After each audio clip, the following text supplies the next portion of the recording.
Days పెద్దగా tunnels కూడా పెద్ద సమస్య కాదు.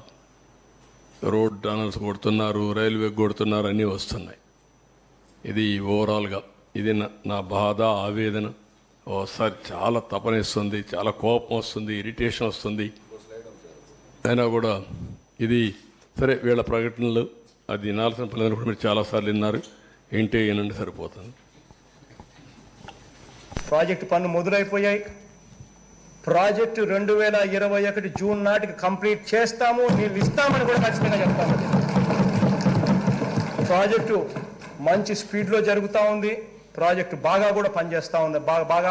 బాగా కూడా వర్కులు కూడా జరుగుతూ ఉన్నాయి. అధ్యక్ష, ఈ ప్రాజెక్టు 1 మినిట్ మీరు అక్కడ మాట్లాడినప్పుడు చూశారు.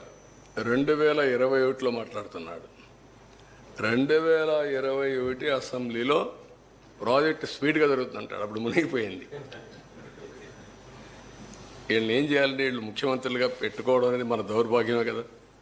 ఇదే అతను మాట్లాడే మాటలు.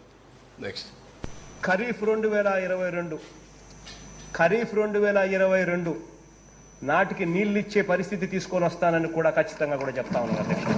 ఆ అవరోధాలన్నీ కూడా అధిగమించి ఈ ప్రాజెక్టును 2023 ఖరీఫ్కు కల్లా ఈ ప్రాజెక్టు పూర్తి చేస్తామని చెప్పి చెప్తా ఉన్నాం.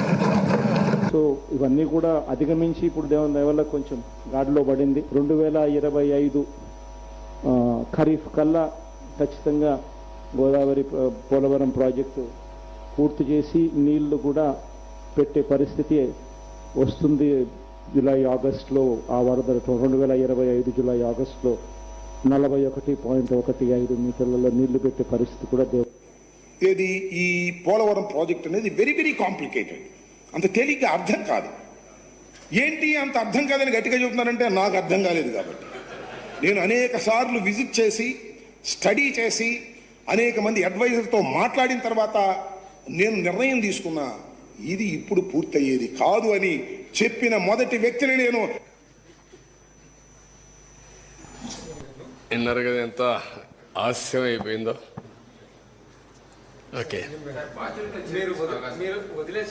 ఒక సెకండ్, 1 మైక్.